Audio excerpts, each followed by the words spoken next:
ಜಪಾನ್ನ ಪಬ್ಲಿಕ್ ಲೈಬ್ರರಿಗಳ ವಿಶೇಷತೆ ಏನಂತ ಹೇಳಿದ್ರೆ ಇಲ್ಲಿ ಚಿಕ್ಕ ವಯಸ್ಸಿಂದಾನೇ ಮಕ್ಕಳಿಗೆ ಓದೋ ಹವ್ಯಾಸವನ್ನ ಬೆಳೆಸೋ ಸಲುವಾಗಿ ಪುಟ್ಟ ಚೇರ್ಗಳನ್ನು ಹಾಕಿ ಕಲರ್ಫುಲ್ ಆಗಿ ಪ್ಲೇಸ್ನ ಡೆಕೋರೇಟ್ ಮಾಡಿ ಅವ್ರಿಗೆ ಎಟ್ಕೋ ರೀತಿಯಲ್ಲಿ ಬುಕ್ಗಳನ್ನು ಇಟ್ಟು ಮಕ್ಕಳಿಗಾಗಿ ಈ ರೀತಿ ಸೆಪರೇಟ್ ಆದ ಸೆಕ್ಷನ್ನ ಮಾಡಿರ್ತಾರೆ.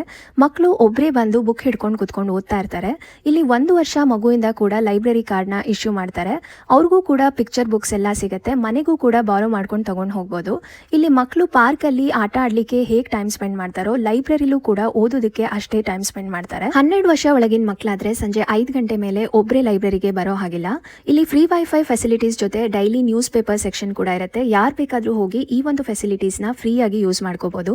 ಇಷ್ಟೇ ಅಲ್ಲದೆ ಮಕ್ಕಳಿಗೆ ಕೆಲವೊಂದು story telling time, seasonal book reading time ಅಂತೆಲ್ಲ ಪ್ರೋಗ್ರಾಮ್ಸ್ ಇರುತ್ತೆ. ಈ ಒಂದು ಟೈಮ್ ಟೇಬಲ್ನ ಅಲ್ಲೇ ಲೈಬ್ರರಿ ಒಳಗೆ ಹಾಕಿರ್ತಾರೆ. ನೋಡಿ ನಿಮ್ಮ ಮಕ್ಕಳನ್ನ ಕರ್ಕೊಂಡು ಹೋಗ್ಬೋದು.